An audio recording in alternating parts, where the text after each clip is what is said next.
Welcome back to the Warrior's Garden. Today we are talking about how to begin and where to start reading the Bible. Let's do our scripture reading and then we'll jump right back into the video.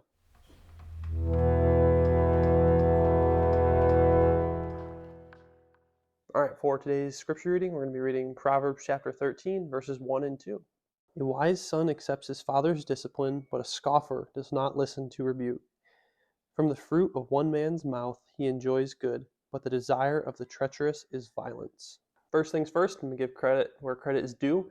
The idea for this next series of videos is from one of you guys. So if you guys have comments on what you think I should do film-wise or video-wise, put them in, like I said, put them in the comments and I read them all. I try and comment and respond to everything. But if you guys think there's something that I should be doing a video on, let me know. And if I'm able to, I will. So um, this was from one of you guys, and I think that the comment was a great comment. I think that these topics that we're going to talk about are important. So we're going to do a little series on beginning your faith, where to start, how to start. We're going to talk about beginning reading the Bible, how to study the Bible, how to begin praying, and finding a good church. So hopefully these next couple days, these videos will help young men today, and really anyone, but get into the Word and start their faith, how to dive into a kind of a daunting task or a scary task.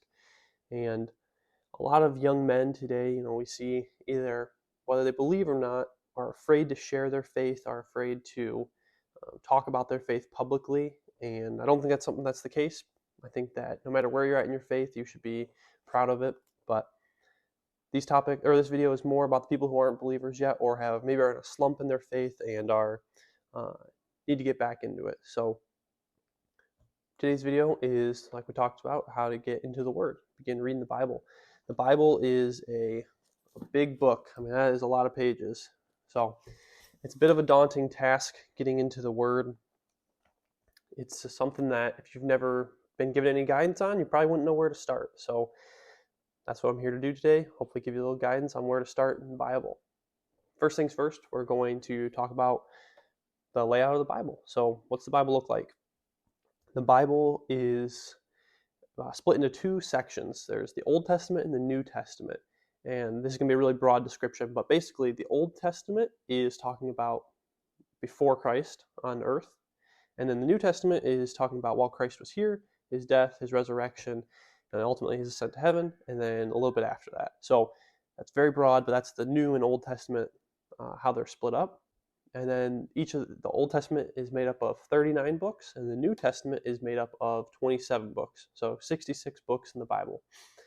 Each book goes over different things and different topics, but they're all connected. They're all interwoven. They all have uh, relation to each other. So they're all connected in one way, form, or another, and um, they're all relevant still to this day. The Bible, again, though, it's a big book, and it's a big task and undertaking to get into reading it, or it can seem scary. And just even if you're new to your faith, joining the Christian community could be a scary thing because you're joining something new, just like starting anything else. You might be afraid of how people might look at you in the community, or as a Christian you might be, or joining a Christian community, you might be afraid of how people are going to look at you, what they might think of you. But I'd encourage you to um, not be afraid of that. Just like anything else that you join or start, you're going to find good and bad people, but I think the majority of Christians are loving and kind, especially if they're living out what Christ has in the Bible for them.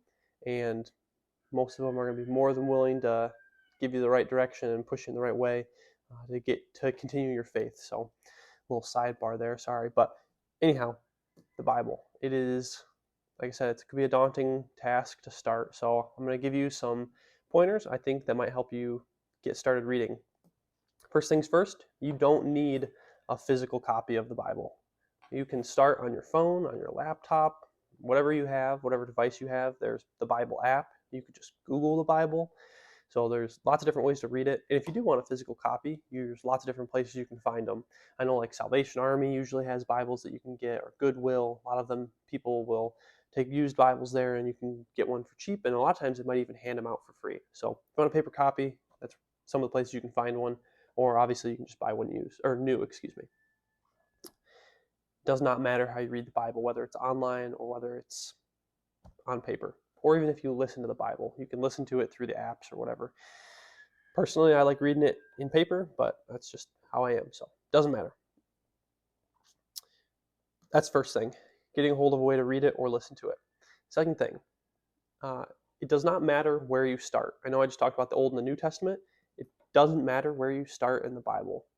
Whether you start in Genesis, the very first book, you start in Revelations, the very last book, or anywhere in between, it does not matter. As I mentioned, the Bible is interwoven and connected to itself. All the different chapters and books and verses in some way or another are related to another part of the Bible. It is the most interconnected piece of literature ever written. You will, as you're reading it, you will find all over how this verse connects to this verse back in the Old Testament, and this one connects to the New Testament, and this one goes to this and this and that and the other.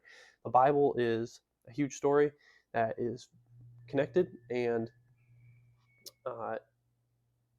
so yeah, it doesn't matter where you start in the Bible. So you could just open it up and pick a random spot and start reading. But I think a lot of people kind of get worried, oh, do I have to start in Genesis, or do I have to start some other place? You don't have to start in any particular place. You can start wherever you want. Just because you don't start in Genesis doesn't mean you're not going to be able to understand what the Bible is trying to get to you, what it's trying to convey. The second thing, I think, is, and this goes along with the topic, is, or where to start reading. Pick a topic that's relevant to you if you don't know where to start.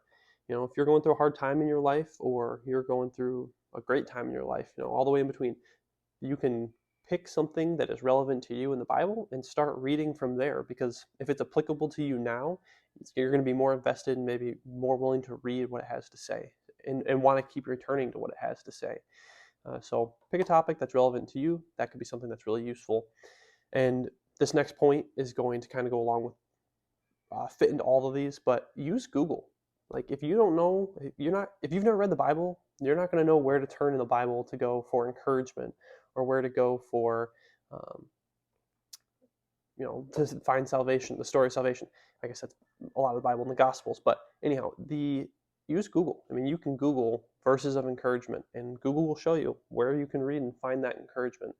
So use Google to find information, to answer questions. Use Google. It is a great tool for getting into the Bible. There's tons of good information out there, and generally speaking, you're going to be steered in the right direction.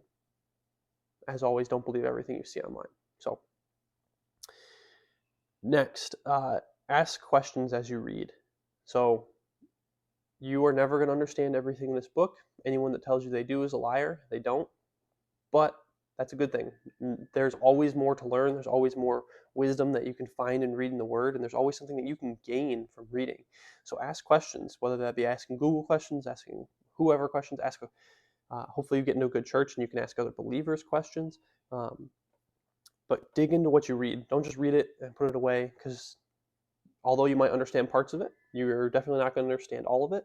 And if you have a question, don't be afraid to ask it. Try and seek out that answer. Just like anything else you do in your life, if you want to become proficient in a task or a subject, you need to dig into it, learn about it, study it. And the Bible and faith is no different. So ask questions, try and find the answer to those questions. Understand you might not always be able to get the answer that you're looking for, but try and do some research on what you're reading. Sidebar, I am home for spring break right now, and we have chickens. So if you just heard that rooster crowing, that's what that was. Hopefully the mic didn't pick that up too much. If you guys didn't hear it at all, then whatever, I guess I'm just talking to myself. But if you heard that rooster, that's what that was. Back onto the topic of the video. My recommendation for where to start, if you're a little confused or might not know, or you don't have anything relevant to you in your life right now that you want to read about in the Bible, start in John. That's my recommendation. That is in the New Testament. It is the fourth book in the New Testament: Matthew, Mark, Luke, John. And that just kind of goes over Christ's life, his story, and should give you some good guidance, at least on salvation and what Christ did for us. Christ died on the cross for us, and that's going to lay out Christ's story. So if nothing else, you have no idea where to start, you could start in John. That would be my recommendation. The chickens are going crazy right now. Again, I don't know if you can hear them, but if you can, I'm sorry. Anyway, I haven't talked about prayer yet, but I also would encourage you guys to begin every time you read the Bible with prayer. I think that's super important, whether that be just praying that God gives you understanding in what you read, or that He helps you remember what you read, or that He helps you stay focused while you're reading, that you don't get distracted. I encourage you to pray, and we'll do a video talking about prayer. So if you've never prayed before, that's totally fine. But if you have prayed, or you understand, I guess, how to pray, not that there's really a right way, I would encourage you to pray before you start reading. And then the last thing I would encourage you guys to do when you're getting into the Word, be consistent with when you read and how you read, and be consistent in the place that you read. So the place that you read, I recommend you find a quiet place, a place you're not going to be distracted. Don't try and read on I guess you could, but like in a busy, crowded street on a park bench, you're probably going to get distracted by people walking by and things happening. Find a quiet place in your house, or I don't know, a library or school, your dorm room, whatever it is. Find a quiet place and read, and be consistent with this. So what I mean by that is read at the same time every day, and set a time to read. So first thing, just like I made a video about routine, it is so important because it'll help you stay on track, make sure that you're staying accountable when you read. It's very easy to start reading the Bible and then fall off. And if you pick a time, let's say you're going to read every day at 9 a.m., now you know at 9 a.m. I'm going to read my Bible. And you're probably not going to be perfect at it, no one is, but at least you have a time planned out in your day to read the Bible. That'll make it happen more often. And then another thing with that, like I mentioned, is reading for a set time. You don't have to read an hour every day. You don't have to read 5 minutes every day. You don't have to read 30 seconds every day. Whatever time you want, pick that time. If you want to read 10 minutes every day, or you don't even have to be time related. If you want to read 7 chapters a day or 2 chapters a day, whatever it is, do that and be consistent with it. And not that you can't do more or less than that, but if you set up yourself, you set a routine for yourself, you're more likely to stay and create a good habit of doing that thing, which would be reading the Bible. So pick a time, be in a quiet place, and then know how long you want to do it or how many chapters you want to read, whatever that goal is, and then try and meet that goal every day. Yeah, and then I guess one other thing I'll throw at you.